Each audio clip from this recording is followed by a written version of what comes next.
Why are you watching this video? No, that's an honest question. Why is it that every day, millions of people consume millions of hours of cooking content? That's the subject of this Dishing Out Mid-Season special. So, let's answer that question. On our recent gumbo video, we paid homage to one of the first so-called celebrity chefs, Justin Wilson. He, along with Julia Child, Jacques Pepin, and a few others, were among the first notable names to stand on set and demonstrate for a camera and crowd how to cook various delicious dishes at home.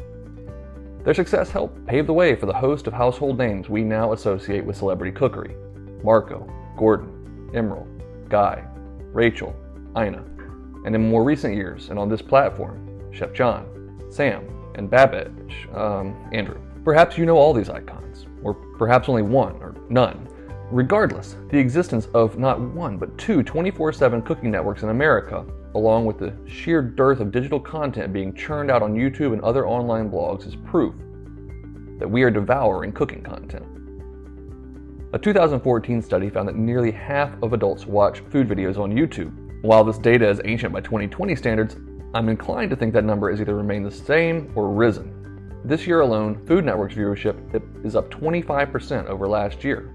But all that said, the question remains, why? Why are we obsessing over watching someone else put in the hard work to prepare something that we will likely never eat? Entertainment, some of you are screaming. Inspiration. Education. Yes, I think to an extent all of that is true. But when the vast majority of content we consume is empty calories on a brightly lit screen, I think there's something more powerful keeping us coming back. Storytelling. When you turn on a rerun of The French Chef or this week's Binging with Babish, you are settling in for a story, much as people did in the early 20th century when the most popular cooking show wasn't even on TV at all, but broadcast over the air. You've got to have some great content as a producer and great imagination as a listener to just listen to someone tell you about cooking. But for decades, that was exactly how we consumed cooking content in the form of the Betty Crocker School of the Air. But to truly understand the power of storytelling in food, we have to go back even further. You see, cooking and the natural ensuing act of eating has always been a profoundly shared experience. From our origins as a species in the hills of Africa some 200,000 years ago, the process of gathering and sharing food has been a communal one.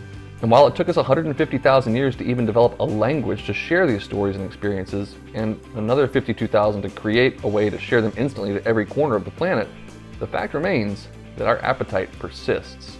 To tell the story of why we love cooking videos, we must first understand why we love to eat.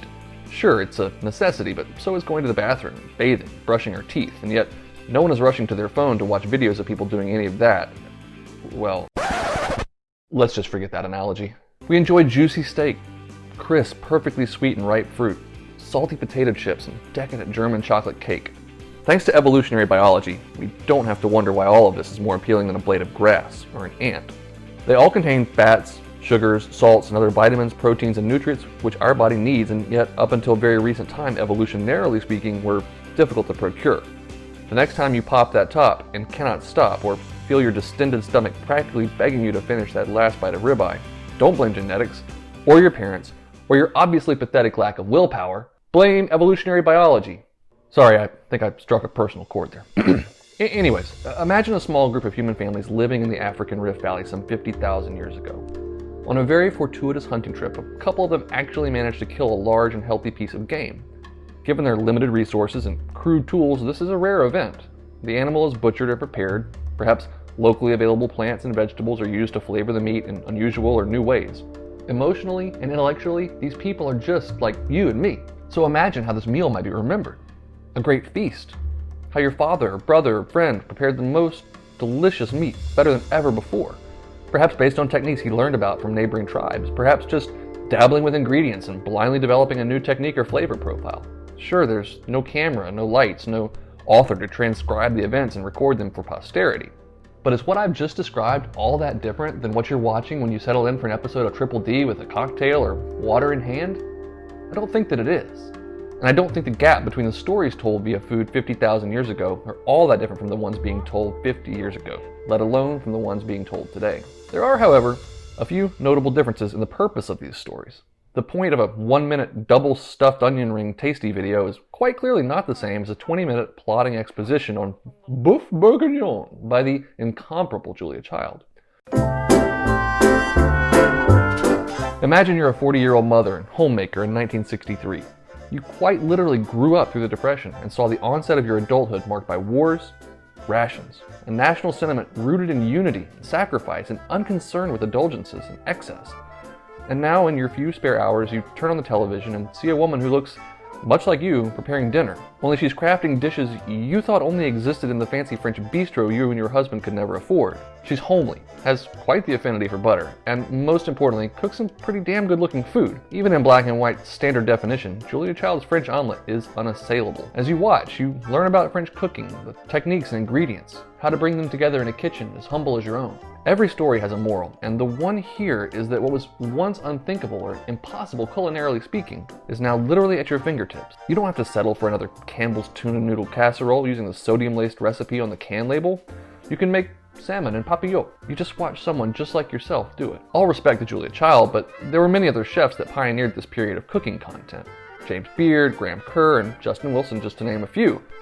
I refer to it as the novelty phase of cooking videos because to most watching they were exactly that. A new, often foreign or elevated type of cooking being demonstrated on a relatively new platform in its own right. Well, eventually, as with most novelties, when they proliferate in excess, they become ubiquities. By the late 90s and early 2000s, the Food Network was fast on its way to becoming the multimedia content-generating juggernaut that it is today. Every night at 8, you could tune in to see Emeril cooking for a live audience. Hell, he even had a live band. If he'd been half as good at jokes as he was at cooking, he probably could have succeeded Leno or Letterman. Martha Stewart had told us so many good things. Now, that's a good thing. Is it really that surprising that someone finally returned the favor and gave her that stock tip? Ina had said so many times to use good olive oil, I began to think that was a literal brand. This was also when we first met Rachel Ray. Thank goodness for chicken. A slightly quirky, unassuming home cook whose message is really the personification of what I call the convenience era of cooking content. It would be a lie to contend that previous decades of cookbooks and shows weren't aimed at helping home cooks get dinner to the table more easily. But in this era, there was a perfect storm of increasing modern innovation, access to quality ingredients, and demand for even greater culinary convenience. More families having both partners working meant a 30-minute homemade meal sounded like a perfect dinner plan. In fact, since 1970, the percentage of homes where both partners were working increased from 50% to 70% as of 2015, including almost 50% of homes where both partners are working 40+ hours a week. Now, I ask you, when was the last time you came home from an 8 or 10 or 12-hour shift and were eager to whip up a homemade meatloaf, homemade mashed potatoes with peas or steamed broccoli? Yeah. Perhaps, like me, you love to cook. And even if you do, and even if you're proficient and efficient at it, if you tell me I can go from turning on the hob to shoveling food in my gob faster with equal or better results than how I have before, well, I'm listening. Popular shows during this era took different tacks. For Rachel, it was, I'll show you how to do it in 30 minutes. For Alton, it was, I'll show you how to use science to do it better. For Jamie, it was, I'll show you how to do it with the very bare necessities, and oh, by the way, I have a very endearing accent. For Gordon, it was, you f***ing donkey! Oh, wait, we're getting ahead of ourselves. To sum up the convenience era, I think the story we were hearing was that any of us can make good food at home, whether we work or not, and that food can be whole and healthy and also tasty. We can put something on the table for ourselves or our families that actually tastes good and actually was a product of our own hands. I don't care if you're a novice cook or a Michelin star chef. That's a good feeling. But speaking of Michelin star chefs, back to Gordon. I think the man has gotten a bad rap. Well, that's not entirely fair. He's done quite well for himself. But to the casual observer, he may be seen as a pompous jerk with a hypercritical palate and a penchant for profanity. Now, he is all of that, but he's also one of the most accomplished chefs of his generation. Now, being on TV surely pays better than being a chef, but I find it ironic that on the one hand, he's one of the most influential chefs in modern cuisine, and yet he's also been a central figure in what I believe to be the biggest upheaval in the way food storytelling is done since the advent of the TV itself. Turn on Food Network right now. If you're lucky enough to actually watch someone cooking something in an instructional format, lucky you. There's a reason Food Network spun off the cooking channel in the last decade. It's because around 2010, the network execs made a decision to move away from the prototypical instructional cooking shows and instead focus heavily on competition shows, reality shows, and what can only be described as food pornography. More on that later. And for that, we could blame the bombastic Ramsay and the success of shows like Hell's Kitchen. But I think more of the blame lands at the skateboard shoe-clad feet of one Guy Fieri.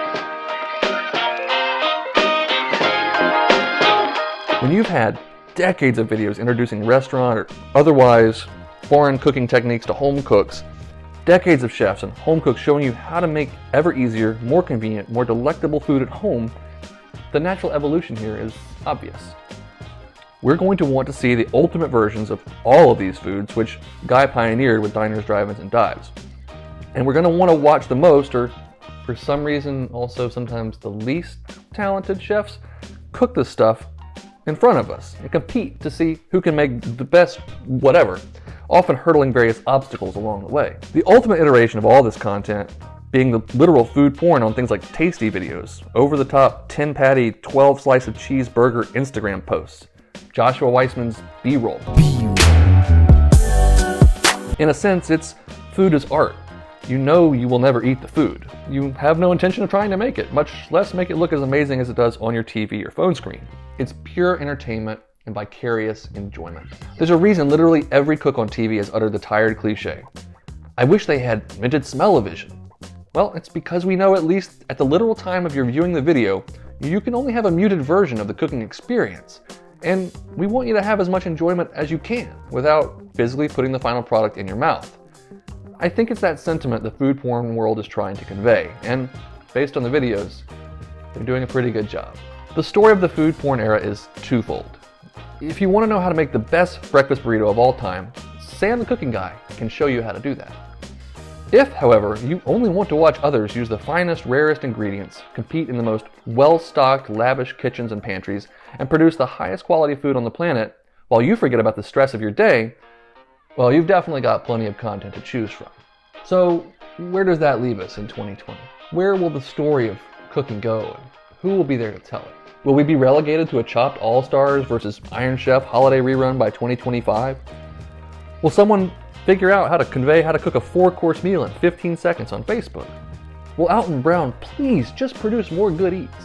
Please, man. I don't have the answers, and I'd prefer to keep this story based in what we know and have experienced. I can only say a couple of things about the future of food storytelling.